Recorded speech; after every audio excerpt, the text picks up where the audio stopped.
ایک خط لکھا اپنے دوست حبیب یمنی کے پاس اور اس میں لکھا تھا، ذرا توجہ سے سننا ایمان تازہ ہو جائے گا۔ میں بتانا چاہتا ہوں میرا نبی کتنی شان والا ہے۔ اس نے اپنے حبیب یمنی کو خط لکھا۔ حبیب یمنی ابو جہل کے بزنس پارٹنر بھی تھے اور اس کے ہم سبق ساتھی بھی تھے، بچپن کے دوست بھی تھے اس کے۔ اس نے خط لکھا کہ تم حکیم بھی ہو اور بڑے عقل مند بھی ہو، لیکن آؤ ایک بات ہے تم سے کرنی ہے، جیسی میرا خط تمہیں ملے فوراً چلے آنا مکے میں۔ یہ خط حبیب یمنی تک پہنچا، جیسی خط ان کے پاس پہنچا انہوں نے فوراً سفر شروع کیا، مکے کی سرحد پر آئے۔ ابھی مکے میں داخل نہیں ہوئے ہیں کہ ابو جہل پہلے ہی باہر کھڑا ہو گیا تھا اور ہاتھ میں روئی لے کے کھڑا تھا۔ حبیب یمنی کو آتے دیکھا، اتارا نیچے کا، نیچے اترے حبیب یمنی کا اب کیا کہنا ہے؟ کہا پہلے یہ روئی لو اپنے کانوں میں لگا لو۔ کہا کس لیے؟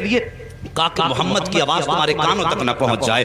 کہا اس سے کیا ہو جائے گا؟ کہا تم نہیں جانتے ہو، اس کی آواز جن کے کانوں تک پہنچ جاتی ہے پھر وہ انہی کی بولی بولنے لگ جاتا ہے، انہی کی بولی بولنے لگ جاتا ہے۔ حبیب یمنی نے کہا چل ٹھیک ہے یار، بتا پھر تو نے بلایا کس لیے ہے؟ کہا یار تجھ سے سچ بتاؤں؟ کہا ہاں۔ کہا رشتے میں بھتیجا لگتا ہے لیکن باتیں بڑی عجیب کرتا ہے۔ کہا کیا؟ کہ ہمارے خداؤں کو برا کہتا ہے، کہتا یہ پتھر کے خدا ہیں، یہ کچھ نہیں دے سکتے۔ وہ کہتا کہ ایک خدا ہے اور سب کو مرنا ہے، مرنے کے بعد اپنے اپنے زندگی کے اعمال کا حساب بھی دینا ہے۔ کہا یار ذرا سچ بتا کیا بندہ مر کے پھر سے زندہ ہو سکتا ہے؟ حبیب یمنی چونکہ پڑھے لکھے انسان تھے، کہنے لگے یار باتیں تو وہ سچی کرتا ہے، جس نے جب کچھ نہ تھے تب پیدا کر دیا، تو اگر وہ مارنے کے بعد پیدا بڑا زندہ کر دے تو کون سی بڑی بات ہے؟ کہا یار ذرا ساتھ چل۔ ہاتھ پکڑا ابو جہل نے حبیب یمنی کا، اپنے نبی کی شان ملاحظہ کرو، اپنے گھر میں لایا۔ اب حبیب یمنی کہتے بلایا کس لیے ہے تو نے؟ کہا یار میں نے تجھے اس لیے بلایا ہے، ذرا اس کا علاج تو کر دے، تو حکیم ہے، نبض پکڑ کے دیکھ لے، اس کا علاج کرنا ہے۔ حبیب یمنی کہتے ہیں ٹھیک ہے بلاؤ، میں ہاتھ پکڑ کے دیکھوں گا۔ اب ذرا توجہ سے سننا،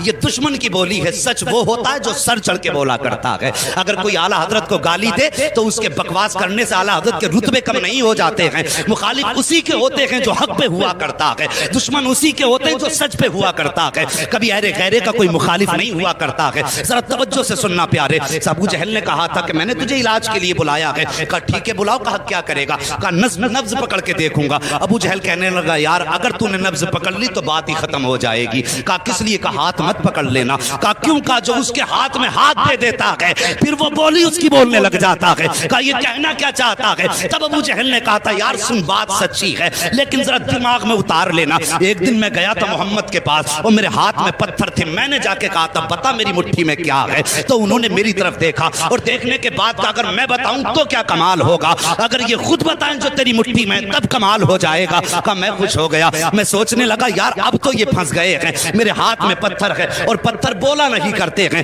کہا یہ سوچ کے میں نے کہا ٹھیک ہے انہی سے کہلوا دو۔ میرے نبی نے فرمایا کنکریو، اگر میرے نبی نے فرمایا جو تیری مٹھی میں ہے اگر میں بتاؤں گا تو کوئی کہے گا کسی نے بتا دیا ہوگا، آخر اس مٹھی میں رہنے والی چیز سے پوچھ کے ہم کون ہے۔ جیسی اس نے کہا بہت خوش ہوا، کان کے قریب مٹھی لگائی، جیسی کان کے قریب لگائی تو پتھر کہہ رہے تھے لا الہ الا اللہ محمد الرسول اللہ۔ ابو جہل کہنے لگا او یار یہ ہاتھ کا کمال ہے، ہاتھ مت پکڑ لینا، اگر اس کا ہاتھ پکڑ لو تو بات ہی ختم ہو جاتی ہے، ہاتھ یہاں پکڑتا ہے رب کی رحمت میں جا کے چھوڑ دیتا۔ اللہ اکبر۔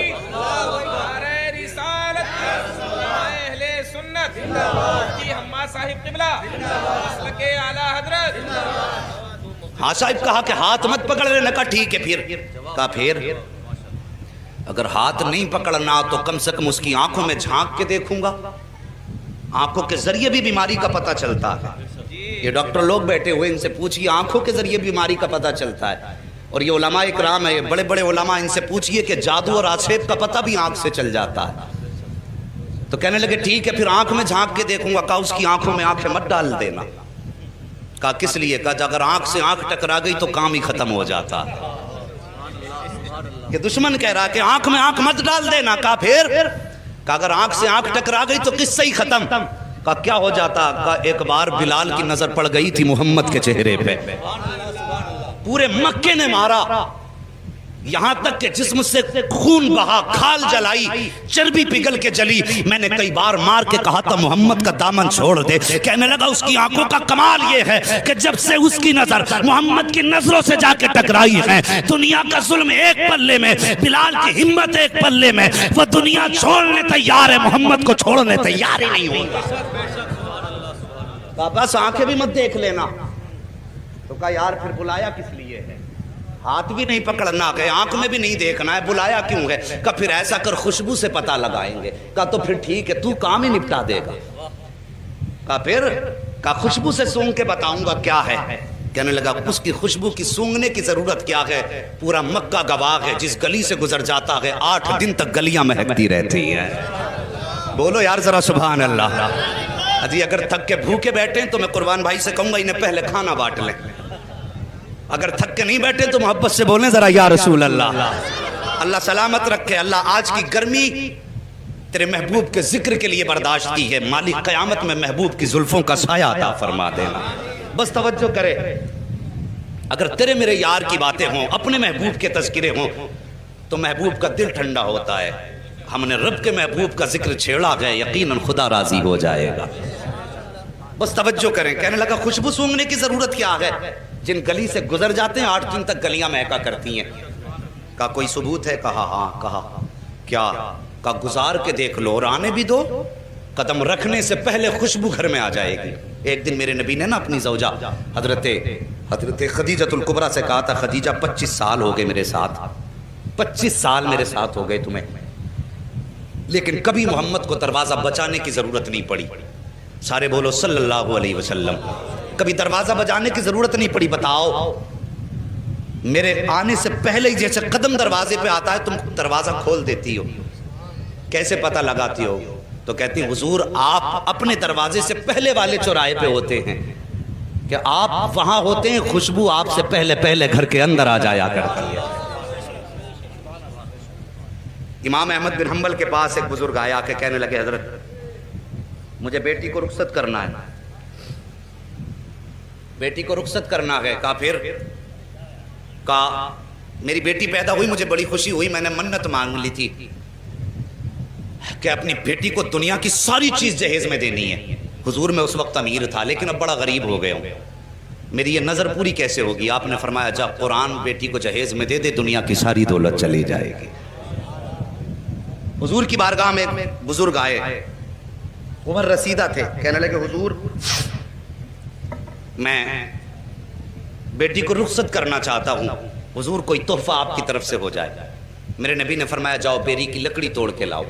وہ ایک لکڑی توڑ کے لائے. حضور نے نا یوں, توجہ ہے اشکر بھائی, حضور نے یوں اپنے بازو سے رگڑی اور اس پہ سرکار کا پسینہ لگا اور فرمایا جاؤ یہ عطر اپنی بیٹی کے لگا دینا. کیا فرمایا؟ جاؤ یہ پسینہ میرا اپنی بیٹی کے لگا دینا. مورخین نے لکھا ہے لے کر کے گئے وہ پسینہ سرکار کا بیٹی کے لگایا. جب داماد آئے گھر کے اندر تو وہی پسینہ داماد کے لگایا. اللہ اکبر. مورخین اور محدثین فرماتے ہیں کہ ان میں تو خوشبو آتی رہی جب تک جیے, لیکن ان کی 7 پشتوں تک مصطفیٰ جان رحمت کی خوشبو آتی رہی تھی. اور امام قسطلانی جو سرکار کے 900 سال کے بعد پیدا ہوئے, آپ فرماتے ہیں جب میں اس گلی سے گزرا جس گلی میں وہ نسل آباد جس پر مصطفیٰ کا پسینہ لگا تھا, امام قسطلانی فرماتے ہیں 900 سال گزر گئے, 900 سال کے بعد ایک بچہ میرے سامنے سے گزرا, جب میرے آگے سے گزرا اس کے بدن سے مدینے والے محمد کی خوشبو آ رہی. کہنے لگا سونگ مت لینا ورنہ 7 پشتوں تک مہکتا رہے گا. کہا جی پھر تو ہو گیا کام. حبیب یمنی نے اٹھایا اپنا سامان اور چل دیے. بھائی کدھر جا رہے ہو؟ کہا علاج کا تو طریقہ ہی نہیں بچا, ہاتھ میں نہیں دیکھ سکتا, آنکھ میں نہیں جھانک سکتا, خوشبو میں نہیں سونگ سکتا, تو بتا پھر علاج کیسے کروں گا؟ بھائی راضی ہو جا, غصہ نہ ہو, ٹھنڈے دماغ سے ذرا کام لے, بیٹھنا ہم انتظام کر لیں گے. کہا پھر؟ کہا ملاقات کر لے. کہا ٹھیک ہے ملاقات کر لیتے. جگہ کا تعین, کدھر جانا؟ کہا ان کے ہاں تو نہیں جائیں گے, انہیں اپنے گھر بلا لیتے. توجہ کرنا, کیا کہا؟ انہیں اپنے, ذرا سارے کہہ دو, اپنے گھر بلا لیں گے. اپنے, کاش اللہ اس آمد کے صدقے میں آج بھی مصطفیٰ کی آمد ہو جائے. واللہ وہ سن لیں گے, فریاد کو پہنچیں گے, اتنا بھی تو ہو کوئی جو آ کرے دل سے. کہا گھر بلا لیتے. المختصر یہ فیصلہ ہو گیا. سرکار کی بارگاہ تک خبر پہنچی, اسلام کا ابتدائی دور ہے. کہا حضور آپ کو فلاں جگہ پہ آنا پڑے گا. ابو جہل جس کا لقب ہے, مشہور ہے دنیا میں لفظ ابو جہل سے, کیونکہ میرے نبی نے ایک بار ابو جہل کہہ دیا تھا. آج تک پوری دنیا ابو جہل کہہ رہی ہے, اور حضور نے ایک بار کہہ دیا تھا تمہارا نام ابو ہریرہ ہے, پوری دنیا سے نام بھولے بیٹھی ہے. حضور جو کہہ دیں وہی پتھر کی لکیر ہے. توجہ کیجئے. کہا ٹھیک ہے لیکن جب یہ خبر ہوئی کہ حضور ابو جہل کے گھر جا رہے ہیں، اصل نام ابو جہل کا عمرو بن ہشام ہے، کہ عمرو بن ہشام کے گھر حضور جا رہے ہیں، باتیں ہونے لگی کہ دشمن کے گھر جا رہے ہیں، حضور کا دل تھوڑا رنجیدہ ہوا، یا اللہ مکے میں ایسی باتیں ہو رہی ہیں، فوراً رب کی جانب سے پیغام آیا، محبوب اداس کیوں ہوتا ہے، گھر اس کا ہے چرچا تو تیرا ہی کرا رہے ہیں، خرچ اس کا ہے چرچا تو تیرا ہی ہے نا، پریشان کیوں ہوتا ہے، اللہ اکبر۔ اب سرکار کو دعوت دے دی گئی، اب ابو جہل کی پلاننگ دیکھو، کہنے لگا سنو بھائی، میں نے یہ سنا جب وہ آتے ہیں تو تم اس کی عزت کے لیے کھڑے ہو جاتے ہو، آج وہ آئے نا تو کوئی کھڑا مت ہو جانا، اپنی جگہ سے مت اٹھ جانا، تاکہ انہیں لگے کہ ان کی اوقات کیا گئی، اسے معلوم نہ تھا آج پالا کس سے پڑ گیا ہے، یہ جانتا نہیں تھا آج کس سے پنگا لے رہا ہے، کہا اٹھنا مت تاکہ انہیں اپنی عزت کا پتہ چل جائے، لیکن یہ اپنی پلاننگ کر رہا تھا۔ ادھر رب نے فرمایا جبریل جی رب جلیل، کہا کیا کر رہے ہو، کہا رب حکم فرما دے، کہا آج ابو جہل کے گھر میں پلاننگ ہو رہی ہے، محبوب آئے تو پھر کسی کو اٹھنا نہیں ہے، کہا جاؤ فرشتوں کی جماعت ساتھ لے کے چلے جاؤ، اور جتنے بیٹھے ہیں نا ابو جہل عتبہ شیبہ بڑے بڑے دشمن، سب کے پیچھے جا کے ایک ایک فرشتہ کھڑا کر دو، جیسے محبوب پہنچے اور جو اٹھنا نہ چاہے جبریل تیری ذمہ داری ہے کان پکڑ کے اس کو سیدھا کھڑا کر دینا۔ آج بھی لوگ دھوکہ کرتے ہیں کہ سلام کھڑے ہو کے کیوں پڑھتے ہو، قیام تعظیمی یہ رب کراتا ہے، اور قیام تعظیمی سے روکنا تمہارے باپ ابو جہل کا کام تھا، انہوں نے کہا کھڑا نہیں ہونا کسی کو بھی، اور رب نے فرمایا دیکھوں آج کون کھڑا نہیں ہوگا، محبوب میرا جسے میں چاہوں گا وہ کھڑا ہوگا، اللہ اکبر۔ جب نبی کو دشمنوں نے گھیرا ہے تب مدد کے لیے جبریل آئے ہیں، اس پہ کئی ساری روایتیں ہیں لیکن وقت کم ہے، میں اس کو بھی بتا کے چلتا، لیکن بس نبی کی شان سن لو، بات کر دی اس نے کہ کوئی اٹھ کے کھڑا مت ہونا، اللہ اکبر۔ ادھر میرے نبی ساتھ میں چند صحابہ ہیں، اسلام کا ابتدائی دور ہے، ابو جہل کی محفل میں بیٹھے ہوئے ہیں لوگ جماعت در جماعت، اس کے اپنے چاہنے والے بڑے بڑے کافر مکے کے بیٹھے تھے، اور یہ چاہتے تھے نبی کو ذلیل کریں معاذ اللہ، ان کی گردن جھکائیں، لیکن انہیں معلوم نہ تھا فانوس بن کے جس کی حفاظت ہوا کرے وہ شمع کیا بجھے جسے روشن خدا کرے، اللہ اکبر۔ وہ کیسے شرمندہ کر سکتے تھے جس کو کائنات کو جس کے قدموں سے عزت ملی ہو، اس کو کیسے ذلیل کیا جا سکتا ہے، میرے حضور نے قدم رکھا، ابو جہل نے عتبہ کے کونی ماری، عتبہ نے شیبہ کے کونی ماری، ایک دوسرے کے کونی مار کے کہنے لگے آ گئے اٹھ کے کھڑے مت ہو جانا، لیکن جیسی آئے نا حضور نے بھی دروازے پہ قدم رکھا تھا، پہلا قدم حضور نے اندر رکھا، ابو جہل نے سب کو دیکھا اٹھنا نہیں، جیسی کہا نا اٹھنا نہیں، ابو جہل کے پیچھے جبریل امین کھڑے تھے، سب سے پہلے ابو جہل کا کان پکڑا اور سیدھا کھڑا کر دیا، جب ابو جہل کھڑا ہوا عتبہ خود کھڑا ہو گیا، شیبہ خود کھڑا ہو گیا، دشمن خود بخود کھڑے ہو گئے، جب سب کے سب کھڑے ہو گئے میرے حضور نے اندر قدم رکھا، آئے عزت سے اپنی جگہ پہ بیٹھے، اور بیٹھنے کے بعد پھر پوری جماعت پہ ایک نگاہ ڈالی، جب نگاہ ڈالی ایک دوسرے کو تک رہے تھے، عتبہ شیبہ سے کہہ رہا تھا یار کیوں کھڑا ہو گیا، شیبہ عتبہ سے کہہ رہا تھا تو کیوں کھڑا ہوا، سب مل کے چودھری ابو جہل سے کہہ رہے تھے تم کیوں کھڑے ہو گئے، وہ کہہ رہا تھا یار مجھے خود نہیں پتا چلا میں کیسے کھڑا ہو گیا ہوں، میرے حضور بیٹھے ہیں، اور بیٹھنے کے بعد پھر میرے آقا نے فرمایا تھا چھوڑ دے اس کے کان، اتنا کہا نہ دھڑام سے ابو جہل نیچے گرا، جیسے نیچے گرا حبیب یمنی کہتے ہیں او حبیب یمنی نے کہا تھا ابو جہل پتا چل گیا ہے کہ سچا کون ہے جھوٹا کون ہے، تیرے کھڑے ہونے نے بتا دیا ہے کہ جھوٹا تو ہے، سچا رب نے محبوب کو بنا کے بھیجا ہے۔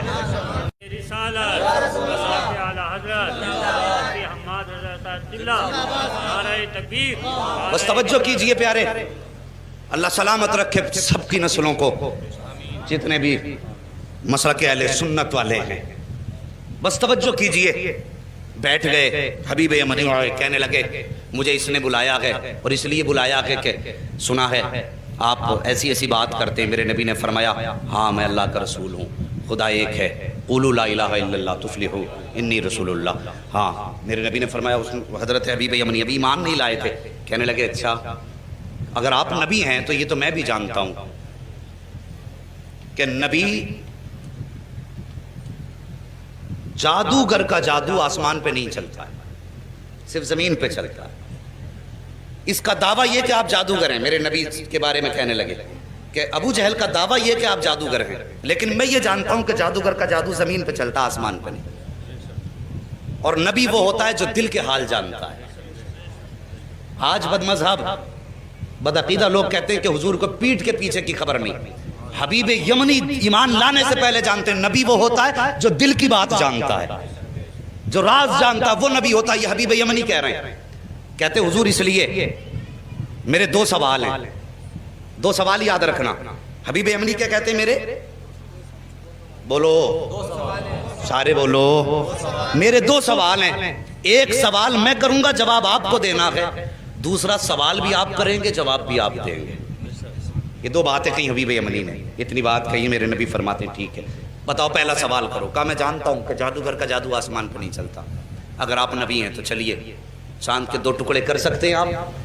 وقت دوپہر کا تھا, دوپہر کا وقت تھا, سورج تھا, چاند نہیں تھا اس وقت میں. کہا آپ چاند کے 2 ٹکڑے کر سکتے ہیں؟ میرے حضور اٹھے, کہا چلیے.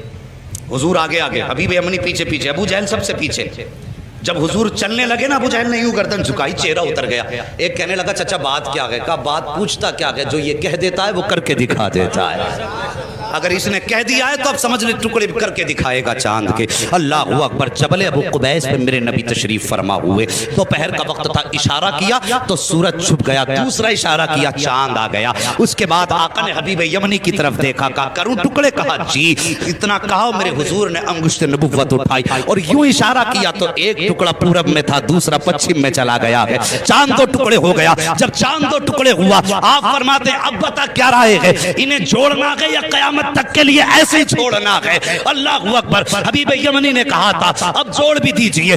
یوں میرے نبی نے اشارہ کیا, چاند جڑ گیا. اب اس کے بعد حبیب یمنی کہتے حضور میں تو مان گیا ہوں آپ اللہ کے نبی ہیں, لیکن اب اس کی تسلی کے لیے اب آپ میرے دوسرے سوال کا جواب دیں. میرے نبی فرماتے سن, یمن میں تیری ایک بیٹی ہے جو مفلوج ہے, جس کی آنکھوں سے بھی نظر نہیں آتا ہے, کانوں سے سنائی نہیں دیتا ہے, زبان سے گونگی ہے, ہاتھ پیر سے اپاہج ہے, اور تو یہ چاہتا ہے اللہ اس کو شفا عطا فرما دے. اتنا سننا تھا, قدموں پہ گرے حبیب یمنی مصطفیٰ کے, کہتے آقا دیر نہ کیجئے, ہاتھ بڑھائیے, کلمہ پڑھائیے. میں مان گیا ہوں, پہچان گیا ہوں یہ جھوٹے ہیں آپ سچے ہیں. میرے نبی نے کلمہ پڑھایا. حبیب یمنی جب رخصت ہونے لگے, حضور فرماتے ہیں جا, ہم نے تیری بیٹی کو بھی شفا عطا فرما دی ہے. اب توجہ کیجئے, یمن کا مدینے سے فاصلہ دیکھیے اور یہ دوریاں دیکھیے. آقا فرماتے ہیں اللہ نے تیری بیٹی کو میرے ذریعے شفا دے دی ہے. حبیب یمنی دروازے پہ آئے ہیں, دروازہ کھٹکھٹایا, اندر سے آواز آئی, اس بیٹی کی آواز جو بول نہیں سکتی تھی. کہتی بابا ٹھہریے ابھی آ رہی ہوں.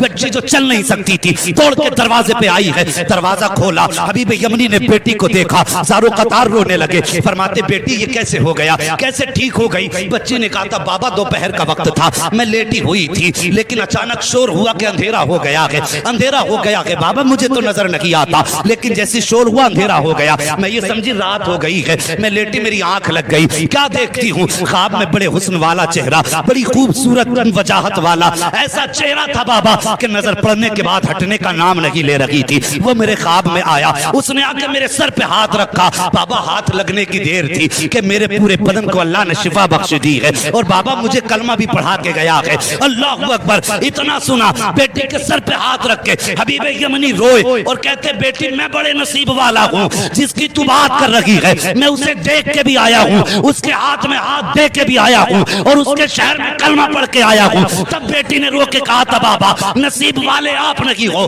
بلکہ آپ سے زیادہ نصیب والی میں ہوں. کہا بیٹی کس لیے؟ کہا آپ جا کے اس کے شہر میں گئے ہو, تب کلمہ پڑھا کے میں کتنے نصیب والی ہوں کہ وہ میرے گھر آ کے مجھے کلمہ پڑھا کے گیا.